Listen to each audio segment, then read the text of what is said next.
Hai minasan, konnichiwa. Assalamualaikum warahmatullahi wabarakatuh. Minasan wa o genki desu ka? Alhamdulillah, sensei mo genki desu. Hai, hari ini kita balik lagi akan belajar bahasa Jepang sama sensei dalam program Nihongo no Benkyo. Hari ini kita akan belajar hal-hal yang berkaitan dengan wisata. Ya, betul. Wisata adalah hal yang akan senang ketika kita mendengarnya gitu ya. Pada saat liburan nih, kita kan pasti nggak sabar ya mau menghabiskan waktu yang berkualitas selain santai-santai di rumah nih. Apa aja ya?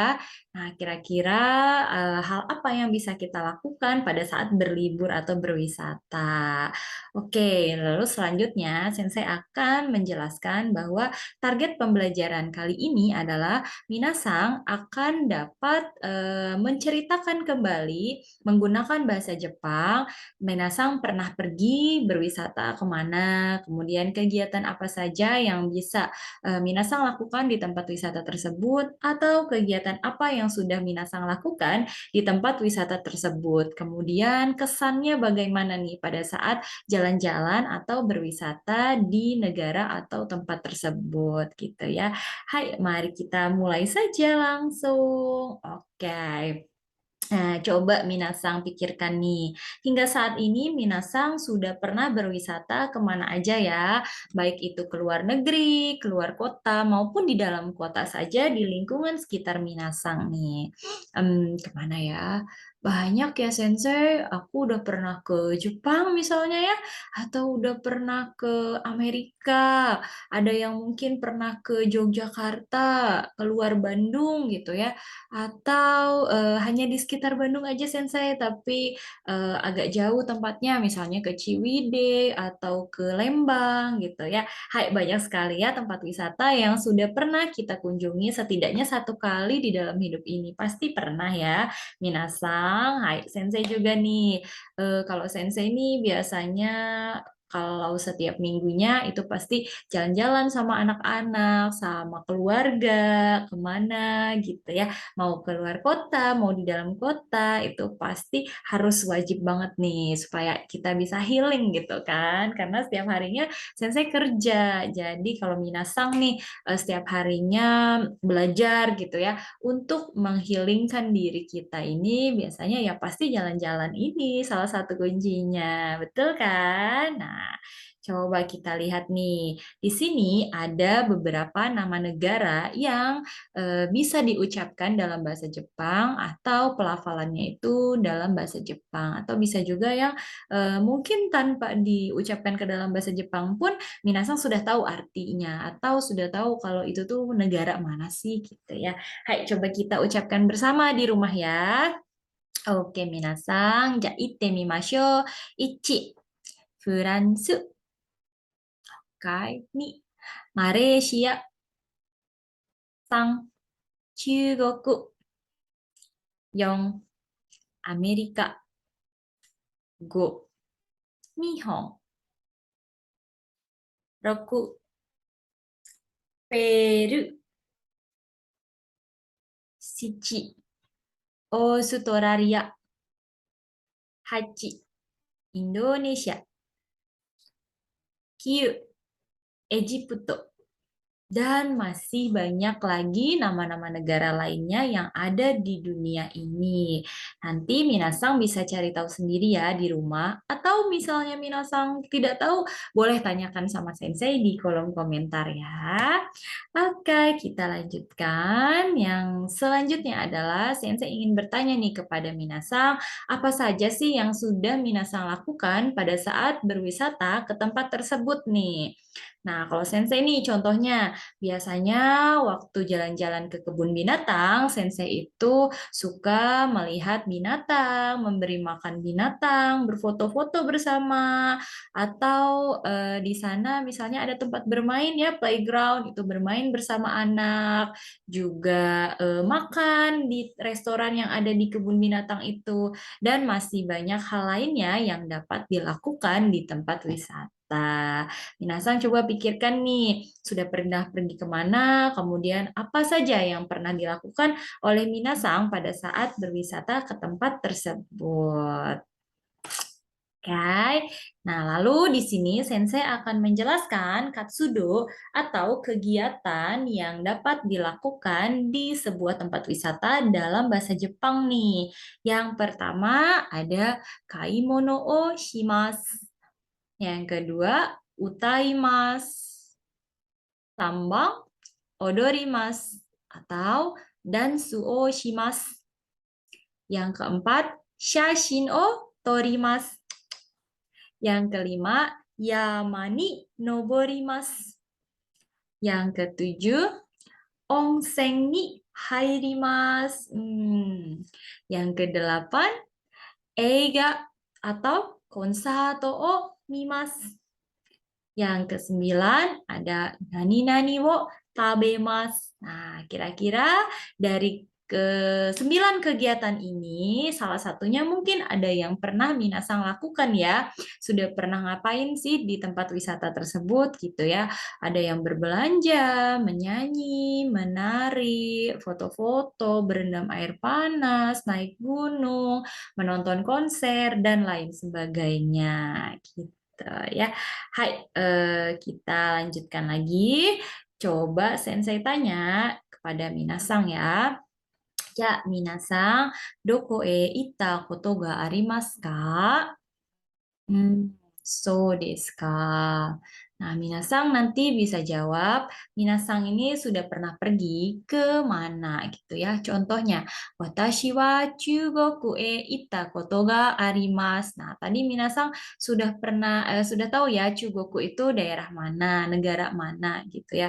Atau tidak harus diisi dengan nama negara juga boleh. Misalnya ke luar kota gitu ya. Watashi wa Yogyakarta e ita koto ga arimasu. Nah, Sensei akan jelaskan dulu apakah itu pola ita koto ga arimasu. Nah, di dalam bahasa Jepang itu ada dua bahasa yang bisa digunakan, yaitu maskei atau bentuk mas dan juga bentuk kamus jishoke. Nah, yang ada di kalimat ini adalah bentuk kamus, yaitu ita.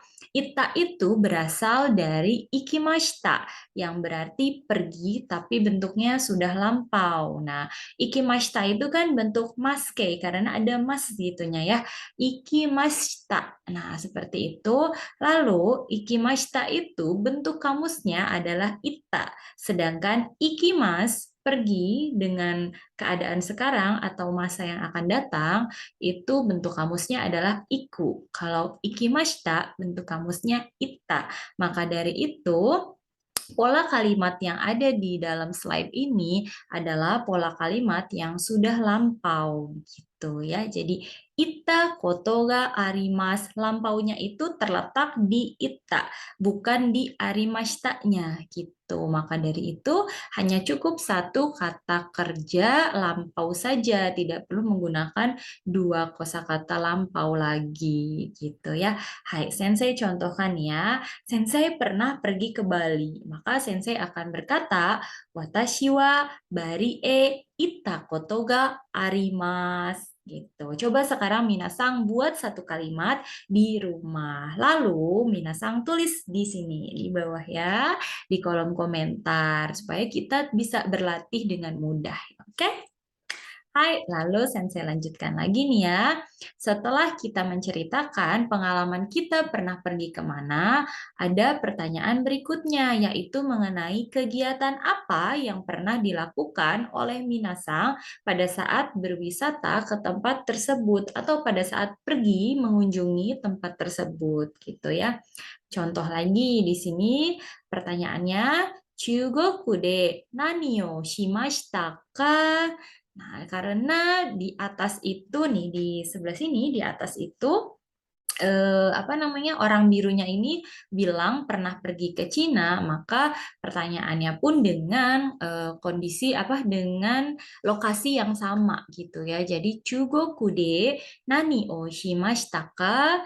Nah, Anda pernah melakukan apa atau ngapain aja sih pada saat di negara tersebut gitu. Nah, Sensei jelaskan lagi di situ ada pola kalimat shimashitaka yang merupakan bentuk lampau juga dari shimas gitu ya, yaitu melakukan. Tadi ikimas bentuk lampaunya adalah betul, ikimashita. Sedangkan shimas bentuk lampaunya adalah so desu ne, good job. Shimashita ya. Jadi mashita, mashita atau eta di dalam bahasa Jepang itu merupakan bentuk lampau gitu ya.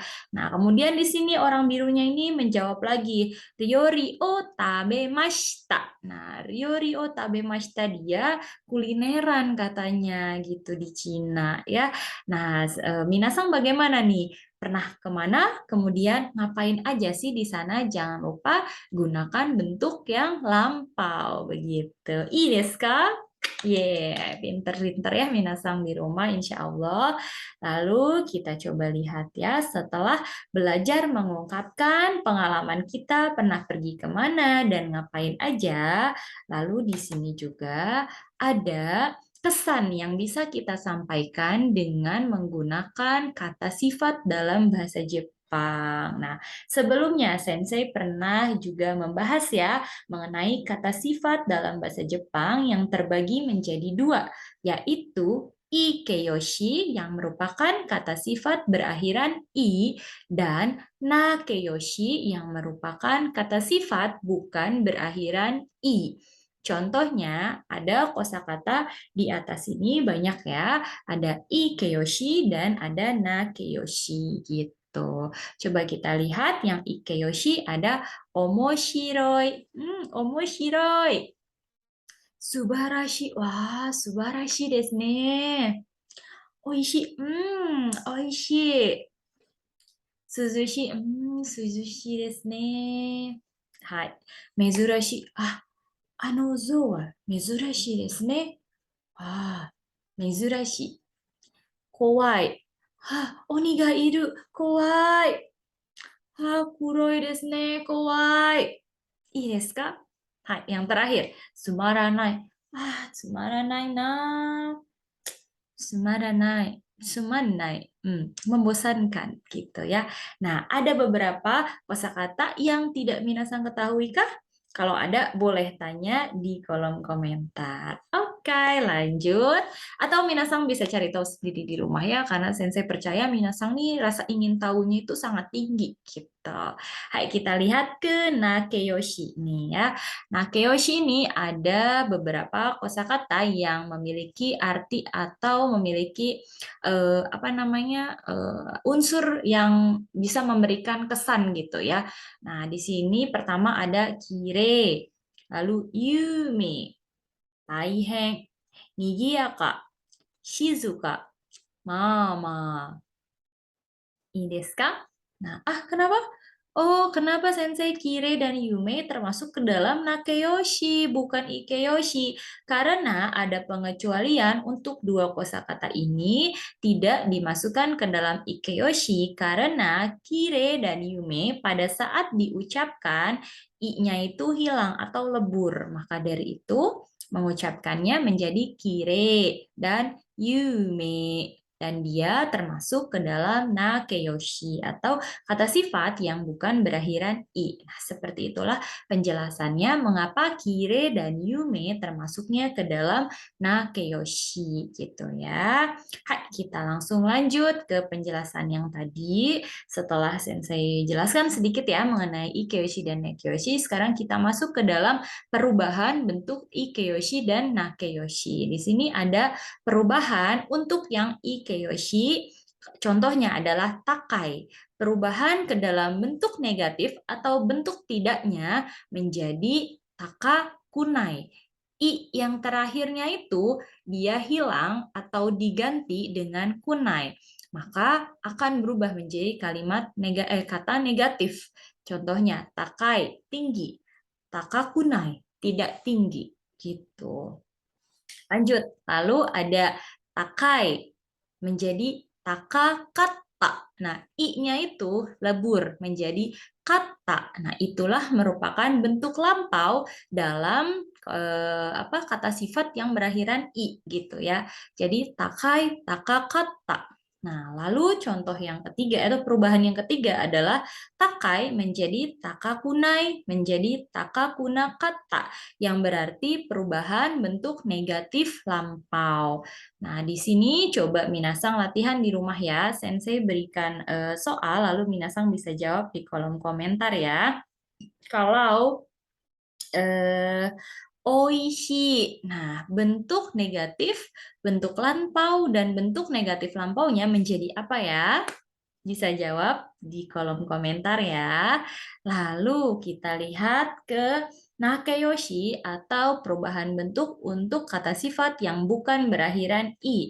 Contohnya ada nigiyaka menjadi nigiyaka janai, nigiyaka dewanai, yaitu perubahan bentuk negatif atau bentuk tidak pada nigiyaka gitu. Lalu yang kedua ada nigiyaka menjadi nigiyaka deshita. Itu merupakan perubahan bentuk lampau untuk kata sifat yang nakeyoshi gitu. Dan ketiga, nigiyaka menjadi nigiyaka janai atau dewanai menjadi nigiyaka janakata atau dewanakata. Dan itu merupakan perubahan bentuk negatif lampau. Nah, itulah perbedaan antara perubahan bentuk yang terjadi di ekeyoshi dan nakeyoshi gitu. Oke? Mengerti? Mudah-mudahan mengerti ya. Kalau misalnya Minasang masih bingung, Minasang bisa dimundurin lagi gitu ya videonya untuk coba mendengarkan lagi penjelasan dari Sensei. Apakah Minasang paham atau tidak setelah mendengar berkali-kali penjelasan dari Sensei gitu. Nah, sekarang coba Minasang di rumah mencatat apa saja sih kata sifat yang tadi ya, yang ini, kata sifat yang ini terus dirubah ke dalam bentuk perubahan bentuk tiga ini ya, tiga perubahan bentuk. Bisa bentuk negatif, bentuk lampau, dan negatif lampau. Masing-masing tiga kosakata yang ikeyoshi dan tiga kosakata dan yang nakeyoshi. Sehingga nanti Minasang akan semakin mengerti gitu ya, karena kan ada pepatah bilang practice makes perfect. Nah, coba deh kita latihan, banyak latihan di rumah gitu ya.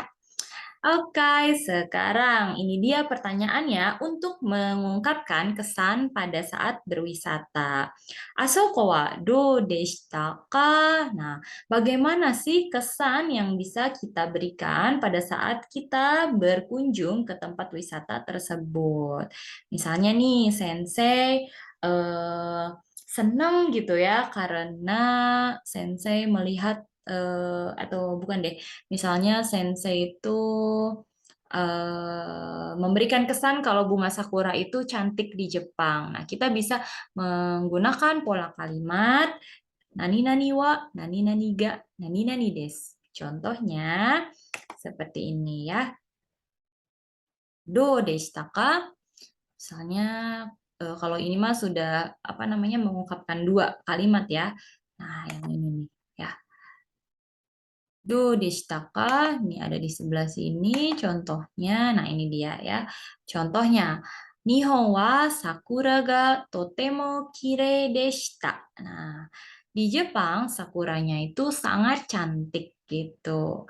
Contoh lainnya, Tokyo Tower ga takakatta desu. Nah, Tokyo Tower-nya tinggi katanya begitu ya. Nah, bisa kita aplikasikan ke dalam ini pertanyaan ini ya atau percakapan ini. Do deshita ka? Misalnya taihen sugoi desu atau taihen apa ya? Misalnya taihen omoshirokatta desu. Nah, demo subarashi subarashi apa ya, misalnya yama gitu ya, subarashi yama desu gitu. Jadi bisa kita berikan contohnya seperti itu, menyebutkan tempatnya di mana, lalu objeknya apa dan kesannya bagaimana terhadap objek tersebut gitu ya. Oke, minasan, kokomade, owarimashita. Silakan minasan coba latihan presentasi di rumah dengan pola kalimat seperti ini. Dan setelah itu nanti minasan bisa apa namanya setidaknya sedikit demi sedikit akan mengerti bagaimana sih cara menerjemahkan ke dalam bahasa Jepang, bagaimana caranya untuk menceritakan kembali pengalaman berwisata di sebuah tempat gitu. Oke. Hai, minasan, kokomade owarimashita. Arigatou gozaimasu. Ja, mata rai getsu. Bye bye.